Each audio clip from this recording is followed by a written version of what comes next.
성도 여러분, 우리는 지금 몇 주째 아가서를 통해서 은혜를 받고 있습니다. 앞서 말씀드린 대로 아가서가 연애 편지 중에 하나다, 또는 연애 소설 중에 하나다, 이렇게 생각한다면 별 은혜가 없습니다.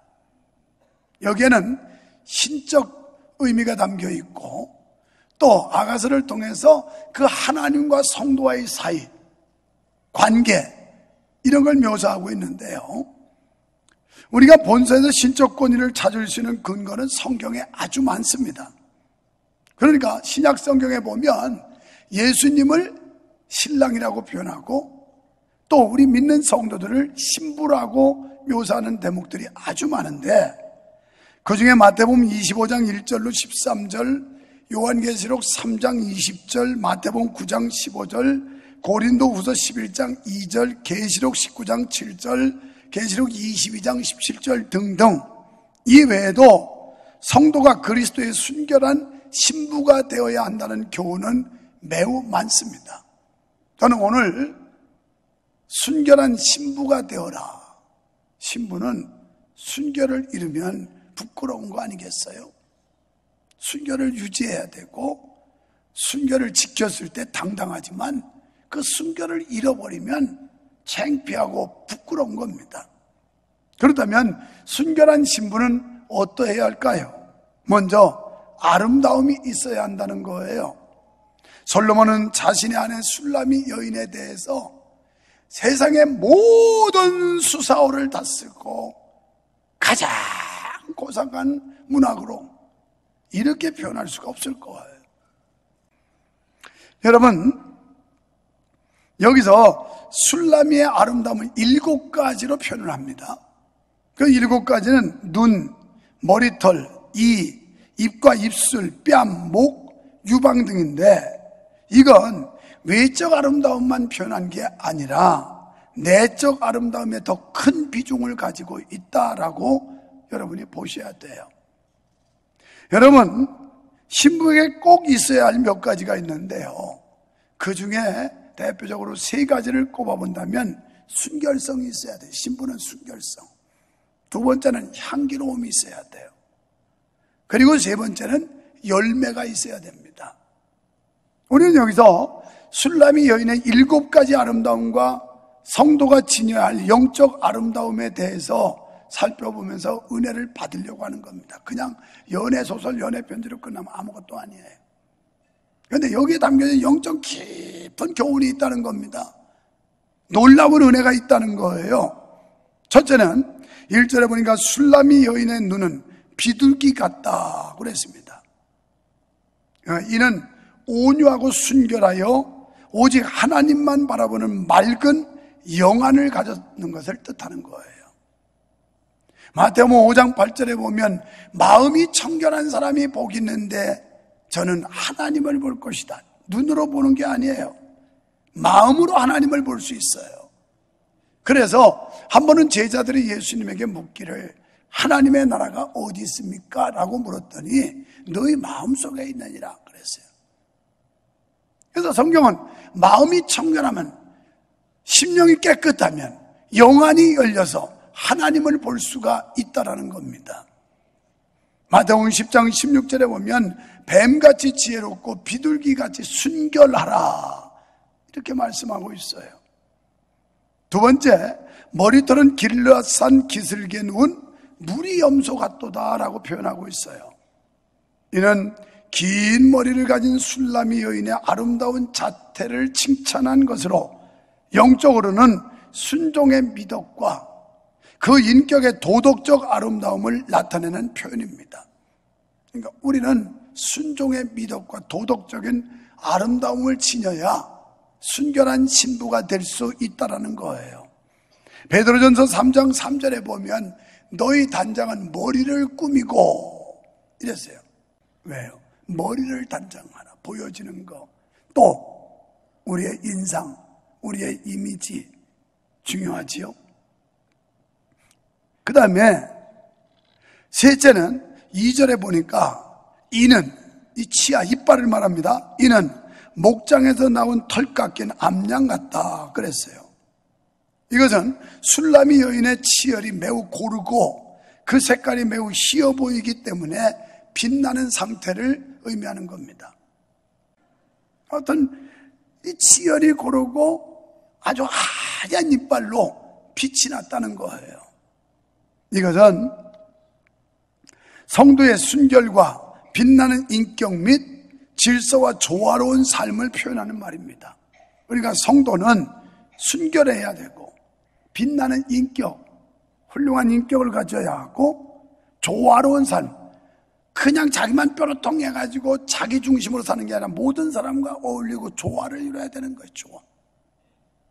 여기 이게 세상에는 합창이라고 그러고 우리는 찬양대라고 그러는데 혼자는 막 나처럼 맞지도 않은 거 막 엉터리로 막 불러도 괜찮아요.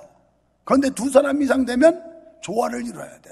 아무리 내 목소리가 커도 옆 사람과 보조를 맞춰서 조화를 이루어야지 혼자 독불장으로 까게 그러면 완전 작품 버리는 거예요.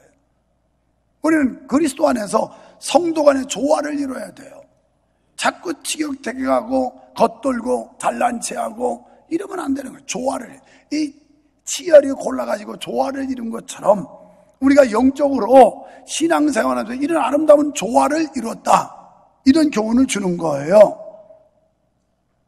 그 다음에 네 번째 3절에서 입술은 홍색실 같고 입은 어여쁘다 그랬어요.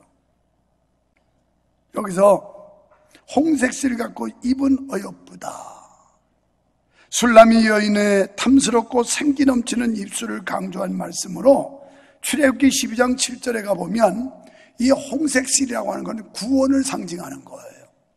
그러니까 아가서가 의미 없이 쓰여진 게 아니라 이 영적인 아주 깊은 교훈을 담고 있는 거예요.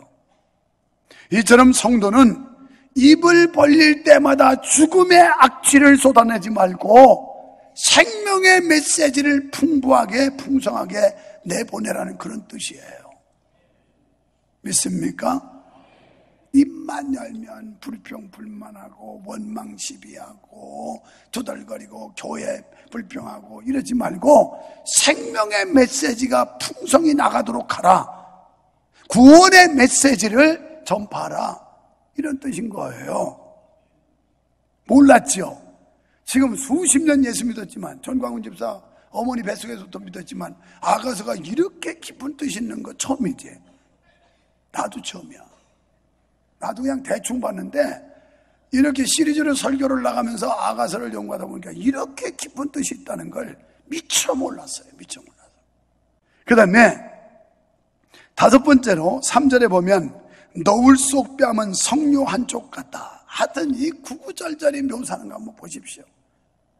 어떻게 이렇게 문학적 소양이 풍부했던지, 이게 바로 전무후무한 지혜를 받았던 솔로몬 왕이었기 때문에 이렇게 쓸 수 있지, 우리들 말이 가지고는 어림도 없어요. 우리들 가지고는 안 돼요. 우리들 뭐 100개 갖다 포기해도 안 돼요. 솔로몬이 정말 하나님 앞에서 왕이 된 뒤에 하나님께 기도하지요. 내가 너한테 뭐 해주기를 원하느냐, 나에게 이 백성을 바로 인도할 수 있는 지혜를 주십시오 해서 지혜를 받은 거거든요. 그래도 전무후무한 지혜를 받았어요. 그러니까 이렇게 문학성이 뛰어나고 세상에 보통 사람들이 비유할 수 없는 이런 놀라운 표현들을 하고 있는데, 너울 속 뺨은 석류 한쪽 같다. 이는 하나님을 향한 성도의 속심령이 아름답고 싱그러우며 그 얼굴에서 사랑의 향내가 넘쳐나야 한다는 상징을 말하고 있어요. 그래서 우리가 이 속사람이 상큼하고 싱그러워야 된다는 거예요. 뭐 얼굴만 예쁘다고 되는 게 아니고 속사람이 예뻐야 된다는 거예요. 속사람. 그리고 그 얼굴에는 사랑의 향내가 나와야 돼요. 그래서 얼굴만 봐도 사랑을 느끼고, 얼굴만 봐도 친근감이 생기고, 얼굴만 봐도 정감이 생기고, 얼굴만 봐도 은혜가. 하여튼 아멘하다 죽은 사람이 있구나. 우리가 사랑의 향내가 넘쳐나야 됩니다. 그래서 찬양대에서 찬양을 불러도 그 얼굴의 표정 속에서 사랑의 향내가 막 풍겨나가야 이 회중들이 그것만 봐도 은혜가 돼가지고 마음이 확 열려있는 상태에서 하나님의 말씀이 들어갈 때 잘 박히는 목처럼 꽉 박히게 되고, 그리고 그냥 부들부들한 심령이 될 때 하나님의 말씀의 씨앗이 쏙쏙 박히게 되고 은혜가 될 줄로 믿습니다.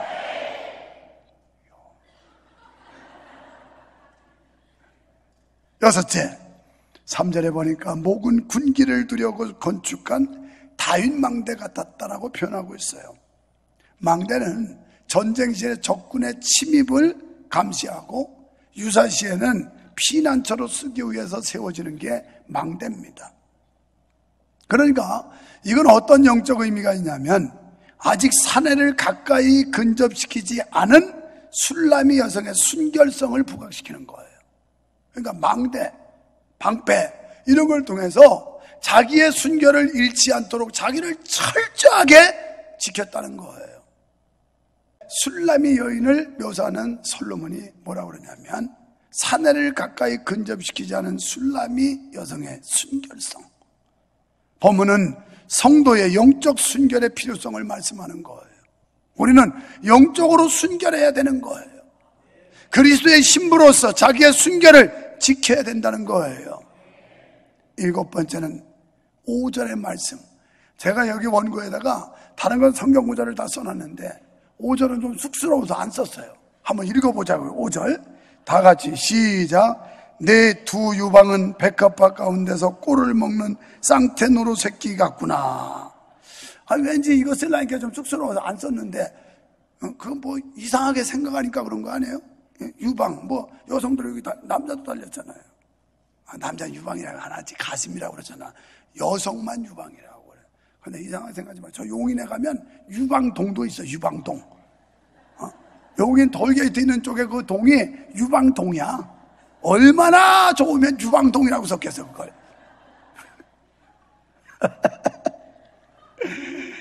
그런데 이건 뭘 말하냐면 술람이 여인의 끊임없는 생명력을 강조하는 거예요.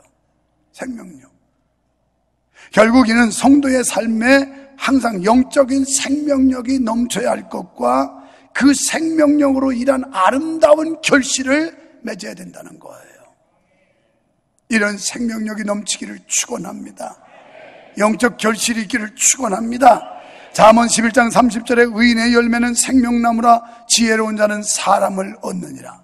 요한복음 15장 5절과 8절에 과실을 맺어야만 제자가 될 수 있다고 그랬고, 갈라디아서 5장 22절로 23절에는 성령의 열매를 맺으라고 9가지 열매에 대해서 말씀하고, 마태복음 21장 18절에 보면 여기는 열매 없는 잎만 무성했던 무화과 나무를 저주한 사건이 기록되고 있습니다. 하나님은 열매를 요구하신다는 거예요. 열매. 그 다음 두 번째로 은혜의 처소에 나아가야 된다는 거예요. 자, 지난 주일날 우리가 말씀을 나눈 대로 솔로몬이 보냈던 은기둥과 금으로 칠한 이 금 가마를 타고, 그리고 60명의 호위 군사의 이제 보호를 받으면서 그는 정들었던 땅, 그 수넴이라고 하는 지역을 떠나서 솔로몬이는 예루살렘으로 가서 결혼식을 하지 않습니까? 자, 이렇게 결혼식을 하려면 신랑을 만났으면 결국 고향 산천 다 뒤로 하고 일가 친척 다 뒤로 하고 이제는 고향을 떠나서 신랑이 있는 곳으로 가야 한다는 거예요. 그리고 신랑과 함께 머물러야 한다는 겁니다. 이건 영적으로 어떤 교훈이냐?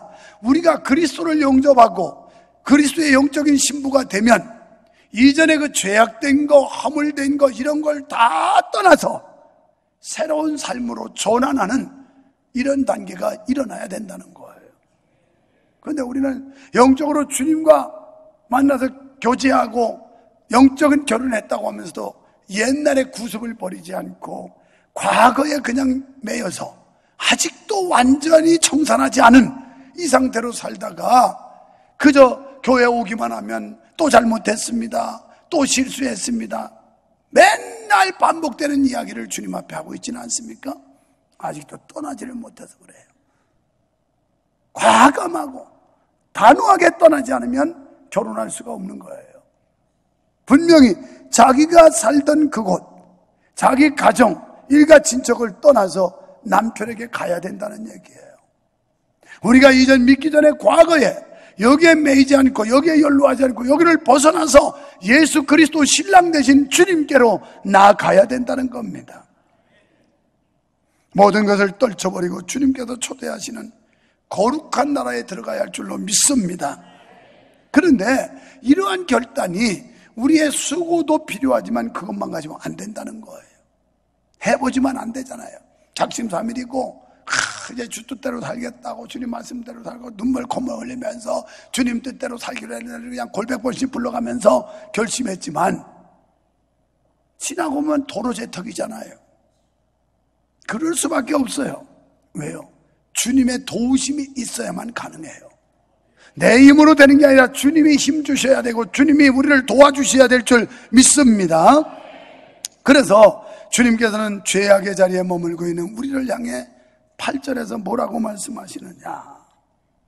나의 신부야, 너는 레바논에서부터 나와 함께하고 레바논에서부터 나와 함께 가자. 나와 함께하고 나와 함께 가자. 주님과 함께하는 삶, 그리고 주님과 같이 가는 삶, 이런 신앙을 가질 때 우리는 신부로서의 사명, 신부로서의 역할을 감당할 수 있을 뿐만 아니라 주님을 따라가는 그런 온전한 삶을 만들어낼 수 있게 되는 줄 믿습니다.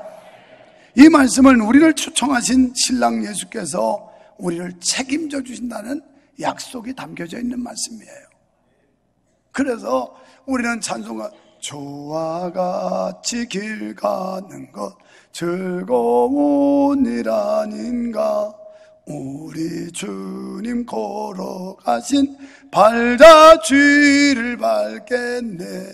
한 걸음 한 걸음 주 예수와 함께 날마다 날마다 우리는 걷겠네. 어린아이 같은 우리 미련하고 약하나 주의 손에 이끌려 주와 같이 가겠네. 한 걸음 한 걸음 주 예수와 함께 날마다 날마다 우리는 걷겠네. 주님과 같이 내가 아무리 마음 다잡아도 아무리 결심하고 각오를 다져도 우리의 노력도 필요하지만 그 노력 가지고 다 되지 않는다는 거예요. 주님이 도와주셔야. 그래서 오늘 솔로몬이 술람이 여인을 향하여 나와 함께 거하고 나와 함께 가자. 여러분 일생 주님과 함께하는 삶이 되기를 축원합니다. 그리고 어려운 이 세상 주님과 함께 걸어가시기를 축원합니다. 그럴 때 우리는 영화로운 천국잔치까지 들어갈 수 있는 놀라운 축복을 누리게 되는 줄 믿습니다. 그렇습니다. 우리 누구도 주님의 이끄심이 없이는 죄악의 세상에서 완전히 떠날 수 없음을 우리에게 말씀하고 있는 거예요. 사랑하는 성도 여러분, 주님을 사랑한다고 고백할 수 있으면 아멘 합시다. 그런데 주님을 사랑하면 표지가 따라야 된다는 거예요. 표시가 있어야 된다는 거예요. 사랑한다는 표시. 그래서 사랑한다는 정표로 반지도 해주고 시계도 주고 그러는 거 아니에요. 그게 예물이라고 하잖아요. 사랑한다. 그러려면 우리는 먼저 의무에 충실해야 된다는 거예요. 주님을 사랑하는 성도는 책임과 의무에 힘쓰게 됩니다. 사랑의 관계에서 의무와 책임이 소홀하다면 그것은 문제가 있는 거예요. 우리가 주님을 사랑한다면 그분을 위한 일에 최선을 다해야 합니다. 바쁘지만, 몸이 약하지만, 돈이 없지만 우리는 주님을 사랑한다면 그분을 위한 헌신에 최선을 다해야 한다는 거예요. 그래서 주님께서 안심하시고 일을 더 맡겨줄 수 있는 사람, 이런 사람이 돼야 된다는 거예요. 그 다음에는 주님의 마음을 흡족하게 해드려야 됩니다. 부부간에도 마음을 흡족하게 해주는 부부도 있고 아주 마음이 그냥 섭섭하게 해서 마음이 텅 비게 하는 부부도 있을 텐데, 오늘 이렇게 거룩한 주의를 지키는 부부들은 다 흡족하게 해주는 이런 부부가 나온 줄 믿습니다. 근데 그렇지 못하더라도 앞으로 하시면 돼요. 흡족하게. 사랑에는 표지가 따르기 마련인데 사랑은 숨길 수 없는 이유가 여기에 있어요. 사랑은 뭐냐? 기쁘게 하는 거예요. 기쁘게. 아내가 남편을 사랑하면 남편을 기쁘게 해야 되고, 남편이 아내를 사랑하면 아내를 기쁘게 해줘야 돼요. 기쁘게. 불편하게 슬프게 하지 말고 기쁘게. 그래서 솔로몬과 술람이 여인 서로 간에 얼마나 기쁘게 합니까? 이 아가서를 보면서 서로 지켜세우고 서로 높여주고 서로 아름다움을 고백하고 이건 주고받는 사랑 속에서 이야, 이렇게 기쁘게 해줄 수 있을까? 할 만큼 서로 기쁘게 해주고 있어요. 이게 사랑이에요. 그러면 오늘 영적으로 우리는 주님이 우리를 기쁘게 하셨잖아요. 영원히 형벌 속에 떨어져서 지옥 갈 우리를 죄사함 주시고 구원해 주셔서 하나님의 자녀 삼아 주셨잖아요. 그렇다면 이제 우리는 그 신랑 되신 주님을 기쁘게 해야 된다는 거예요.